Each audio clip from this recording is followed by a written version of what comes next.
¿Cómo rescatar nuestras repúblicas? O los hombres fueron libres porque el Estado, el poder de su gobierno no fue omnipotente, y el Estado tuvo un poder limitado por la esfera de la libertad o el poder de sus miembros a causa de que su gobierno no tuvo por modelo el de las sociedades griega y romana. Juan Alberdi. Creemos que los fundamentos de ese camino diferente podemos encontrarlos en América, y también una versión de la fórmula filosófica que permitió a Estados Unidos llegar a ser el país más próspero y libre del planeta. La estrategia permite avanzar esa fórmula ganadora desplazando el populismo y el socialismo que nos han caracterizado. Finalmente, se requiere de instrumentos modernos para lograr una construcción efectiva y sostenible del nuevo sentido común republicano. La alternativa, el republicanismo liberal. Una de las desviaciones de la mentalidad populista que ha caracterizado a América Latina es el antiamericanismo. Aunque este ha disminuido sustancialmente en algunos países de la región, en aquellos donde campea el populismo ha sido siempre parte de la retórica oficial. En México, históricamente, este antiyanquismo ha estado tan arraigado que incluso hoy existe un dicho popular que versa así: pobre de México, tan lejos de Dios y tan cerca de Estados Unidos. Pero lo cierto es que el contar con un vecino como Estados Unidos ha sido sumamente positivo para los mexicanos desde el punto de vista económico, social y cultural. Y no hay razones para que los mexicanos rechacen las instituciones gringas, aunque, evidentemente, se pueden criticar muchas políticas del gobierno estadounidense, empezando por la inútil guerra contra las drogas que ha llevado adelante. En países como Venezuela, la Argentina de los Kirchner, Bolivia, Ecuador, Nicaragua y otros, el antiyanquismo ha sido la estratagema perfecta de los líderes populistas para justificar la incompetencia y la devastación institucional, así como para distraer la atención sobre la corrupción interna. Para ellos, todo se debe a conspiraciones de los malvados yanquis, de la CIA y de sus lacayos, es decir, de opositores y disidentes supuestamente al servicio del enemigo. Como muestran los casos de Chile y Argentina que vimos en el segundo capítulo, los países latinoamericanos también pueden prosperar cuando abrazan ideales republicanos liberales, más cercanos a la tradición anglosajona que a los ideales constructivistas y refundacionales franceses. Incluso Francia avanzó mucho más cuando se acercó a los ideales de libertad individual anglosajones en materia económica. La consecuencia de esta visión, según la cual la sociedad es un engranaje que debe ser ajustado por expertos, es que el gobierno, es decir, el Estado, debe tener el máximo poder posible para llevar a cabo el plan que permite el progreso. En otras palabras, no se confía en que los individuos y sus familias sean los verdaderos agentes del progreso, sino en que una autoridad política debidamente iluminada pueda refundar y dirigir el orden social a su voluntad. La filosofía anglosajona postulaba todo lo contrario. Los estadounidenses, a diferencia de los franceses, no hicieron una revolución en el sentido estricto del término. Su lucha por la independencia, que declararon en 1776, era una lucha por preservar las instituciones ancestrales que ya habían tenido y que limitaban el poder de la corona británica para cobrarles impuestos y restringir sus libertades económicas. En otras palabras, mientras la Revolución Francesa buscó incrementar el poder del Estado en perjuicio de la libertad individual, la norteamericana buscó limitar el poder de los gobernantes para garantizar la libertad de los ciudadanos. Como es evidente, la fantasía refundacional de la Revolución Francesa caló hondo en América Latina, y, hasta el día de hoy, sigue nutriendo proyectos populistas devastadores para nuestras libertades y nuestro bienestar. La típica diatriba según la cual los estadounidenses son una cultura egoísta e individualista es entonces una falsedad. Precisamente porque es individualista es que sus ciudadanos se hacen responsables de sus semejantes. Esto es de un grado de sensatez, responsabilidad y madurez muy escaso en nuestros países y entre nuestros políticos e intelectuales, muy dados a soñar con pasar a la historia como héroes y precursores revolucionarios.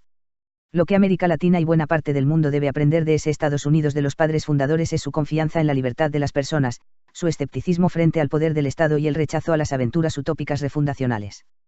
La pregunta es, por supuesto, ¿cómo conseguir ese objetivo? En ello se centrarán las 3 secciones siguientes. La estrategia de construcción de un nuevo sentido común. Para lograr romper el engaño populista del que nuestros países son víctimas, necesariamente debemos trabajar en la construcción de un sentido común opuesto al que ha prevalecido. En otras palabras, debemos lograr que ciertas ideas y ciertos conceptos que hoy no parecen ser populares lleguen a serlo. Derrotar al populismo o, al menos, contenerlo pasa entonces fundamentalmente por una revolución ideológica y de valores. El escepticismo frente al poder del Estado, el hacernos responsables de nuestras propias vidas, el jugar limpio y el respetar los proyectos de vida individuales y la propiedad ajena son esencialmente valores anclados en ideas y formas de ver el mundo. Si no sabemos qué es lo nuestro, vamos a ser víctimas de estafa, robo o ataques, no podremos desarrollar ninguna actividad productiva ni convivir pacíficamente. El orden social colapsará. Ahora bien, es aquí donde las ideologías tienen un rol decisivo.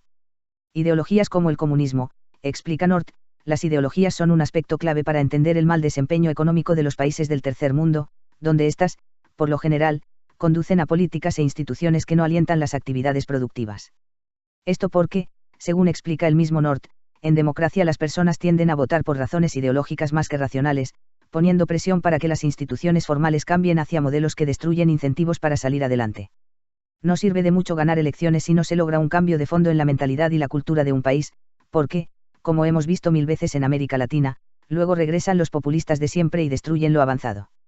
La filosofía libertaria y republicana que ha permitido a Occidente salir adelante, incubada especialmente en el mundo anglosajón, es una que, salvando los matices que pueda presentar en las diversas culturas, en términos generales debe pasar a formar parte del sentido común. Existen diversos casos de éxito. El más emblemático es el de Inglaterra. Las ideas deben estar presentes en la cultura, en las teleseries, en la música, en el arte y en las películas. Y eso debe hacerse de manera honesta, inteligente, atractiva y optimista, mostrando la verdad respecto a qué son los populistas, sin temor. Es más, muchos empresarios, especialmente los latinoamericanos, se han acomodado siempre a los políticos populistas y corruptos de turno, esperando beneficiarse a expensas del resto. Al final, esto les ha salido más caro que la alternativa. No solo porque se convierten en víctimas de países en que la violencia se desata y viven aterrados de que los secuestren a ellos o a sus hijos, sino porque, cuando se radicalizan los proyectos populistas como tiende a ocurrir en Latinoamérica, expropian y confiscan empresas y recursos de quienes, en su servilismo hacia el gobierno de turno, creían estar seguros. No debemos olvidar que Chávez llegó al poder con el apoyo de buena parte de la decadente clase empresarial venezolana. Esa revolución liberal que comenzó en el mundo de las ideas la que hizo de Suecia uno de los países más ricos del mundo. Incluso en 1950, los impuestos en Suecia eran más bajos y el tamaño del Estado era menor que en el resto de Europa y Estados Unidos. Luego de eso, las ideas estatistas comenzaron a retornar y, con la riqueza ya creada, los políticos suecos comenzaron a levantar ese Estado benefactor que se hizo famoso en el mundo entero. En todos los países existen iniciativas, instituciones y personas dispuestas a formar focos de promoción de esas ideas que hicieron grandes a los países desarrollados y con las que se combate el populismo. Lo que falta son los apoyos de una clase empresarial que, con pocas excepciones, se ha mostrado ignorante, indiferente e incluso cómplice con aquellos que arruinan nuestros países, bien por no incomodarse, o bien para obtener ganancias a corto plazo a expensas del resto de la sociedad. Es hora de que esos hombres de empresa despierten de su pasividad y hagan una real contribución a la sociedad en que viven, por el bien de esta y también por el de sus propios hijos. Las tácticas, inteligencia emocional y educación económica. Hemos visto que formar intelectuales públicos y posicionarlos en los medios de comunicación, entrar en las escuelas y los escenarios artísticos, promover y difundir las ideas de la sociedad libre, persuadir a políticos y publicar libros académicos y masivos son tareas fundamentales que se deben emprender para construir un sentido común que favorezca los principios de una sociedad libre. Quienes han defendido el sistema de libertades, en general, han pecado de un excesivo formalismo, que va desde sus argumentos y su lenguaje hasta la forma en que visten. Rara vez se ve a un artista, un rastafari o una mujer liderar la defensa de los ideales de la sociedad libre, e incluso a la juventud, en general, no se le abren espacios suficientes para ello, a pesar de que haya cada vez más jóvenes dispuestos a abrazar la sociedad libre. Lo que se debe entender es que, si bien lo esencial es el trabajo intelectual riguroso, la forma resulta fundamental para entregar el mensaje. Como comunicador, no es lo mismo un señor encorbatado y hablando con mucha compostura sobre la libertad que un joven enérgico, elocuente y sin mayor preocupación por la etiqueta. El éxito de Camila Vallejo, la líder comunista que fue portada en todo el mundo por su liderazgo en el movimiento estudiantil de Chile, se debió no tanto a sus ideas, sino a la forma en que las transmitía y al hecho de ser una mujer atractiva, carismática y joven.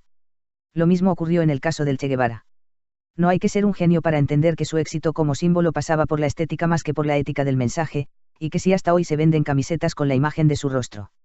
El populista y el socialista ofrecen, con un lenguaje simple e ideas también simples, soluciones de corto plazo que son bien recibidas por el sistema y que solo se pueden neutralizar dejando que opere el sistema. Así, por ejemplo, proponer derechos sociales garantizados para todos es algo emocionalmente atractivo que la mayoría apoyará porque nadie puede ser contrario a que las personas tengan todo lo que necesitan. Esto es lo mismo que define todas las tendencias en la publicidad, hoy las marcas no apelan a la racionalidad, sino a emociones puras. En este contexto, la inteligencia emocional implica trabajar con imágenes, lenguajes y formas que hagan el mensaje de los partidarios de la sociedad libre y abierta llamativo para la mayoría, pero siempre cuidando la honestidad intelectual y resguardando la verdad. Así pues, el engaño populista no solo reside en el problema de sus líderes, sino, fundamentalmente, en su público, con el que hay que comunicarse de manera inteligente y atractiva para que abracen consciente y espontáneamente aquellas ideas que en verdad promueven su libertad y su bienestar, pudiendo así cerrarle las puertas a los prejuicios y las ideologías que los hacen caer en tal falacia populista. Los instrumentos, las redes sociales y nuevas tecnologías. Vivimos en un mundo marcado cada vez más por la inmediatez, un mundo en el que las tecnologías de la información y comunicación han pasado a ser decisivas en la opinión pública. El gran intelectual italiano Umberto Eco llegó a decir que las redes sociales eran un problema porque le dan el derecho de hablar a legiones de idiotas que primero hablaban solo en el bar después de un vaso de vino, sin dañar a la comunidad. Ellos eran silenciados rápidamente y ahora tienen el mismo derecho a hablar que un premio Nobel. Es la invasión de los necios. Eco agregó que la televisión ha promovido al tonto del pueblo, con respecto al cual el espectador se siente superior. El drama de Internet es que ha promovido al tonto del pueblo al nivel de portador de la verdad. Eso es dejar el espacio de las redes, tan grande y lleno de oportunidades, a los idiotas y populistas, dando por perdida una batalla crucial en el ámbito de las ideas, que también es el de la comunicación. En lugar de la retirada, por lo tanto, es necesario bajar el discurso republicano y liberal a un formato que sea fácil de asimilar para quienes participan en las redes sociales, ya que éstas pueden ser instrumentos efectivos de control del poder político, como muestra el caso de Brasil, donde las manifestaciones de cientos de miles de personas en contra del corrupto gobierno de Dilma Rousseff se coordinaron gracias a estas tecnologías. La razón por la cual estas nuevas tecnologías ejercen tanta influencia es su carácter eminentemente relacional, sin contar la creciente disponibilidad masiva de dispositivos móviles cada vez más sofisticados, los cuales ponen en los bolsillos de millones de personas una poderosa computadora con la que están conectadas, literalmente, las 24 horas del día y los 365 días del año. No pretendemos dar aquí la respuesta exacta sobre cómo utilizar las redes sociales, algo para lo que existen expertos y textos suficientes. Lo que buscamos es llamar la atención sobre el hecho de que, hoy en día, el engaño populista puede encontrar un aliado o enemigo letal en las nuevas tecnologías de la información, y que éstas deben formar parte de la estrategia para promover los valores y principios de una sociedad de personas libres. No se trata, por supuesto, de reemplazar el trabajo serio, académico y riguroso que debe darse en otras esferas y que, como hemos visto, resulta decisivo en la construcción de nuevos imaginarios. Un profesor universitario forma a miles de estudiantes en el transcurso de su vida, y este no puede ni debe basarse en Facebook ni Twitter para ello. Pero las redes sociales son un complemento de este trabajo, como lo son también los medios de comunicación tradicionales, que no siempre dan espacio a análisis profundos. El partido por el futuro de nuestros países se juega hoy en más canchas que hace algunas décadas, y debemos estar dispuestos a ir a todas ellas si no queremos conceder ventajas a los populistas y a la demagogia responsable de habernos arruinado tantas veces. Hoy todos poseemos una entrada a esa cancha desde la cual podemos librar la batalla de las ideas.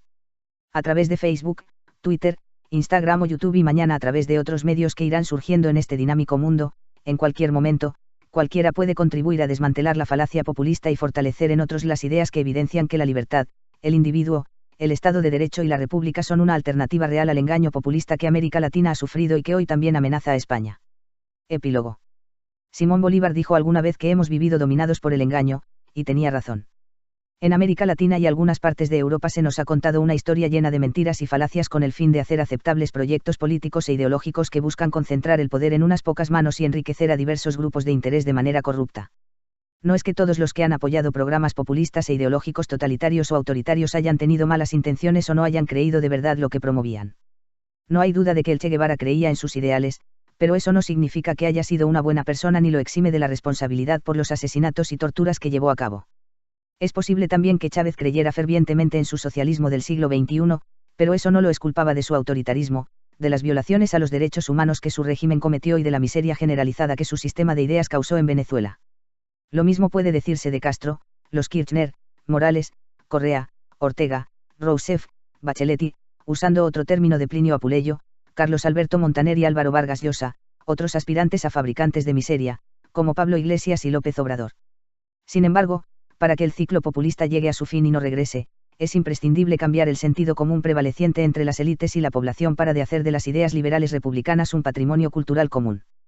Si ese trabajo no se realiza, volveremos a caer en el engaño populista y sus desoladoras consecuencias una y otra vez. Los autores de este libro tenemos fe en que es posible cambiar las cosas para bien, y también en que las nuevas generaciones tienen un rol esencial en ese cambio.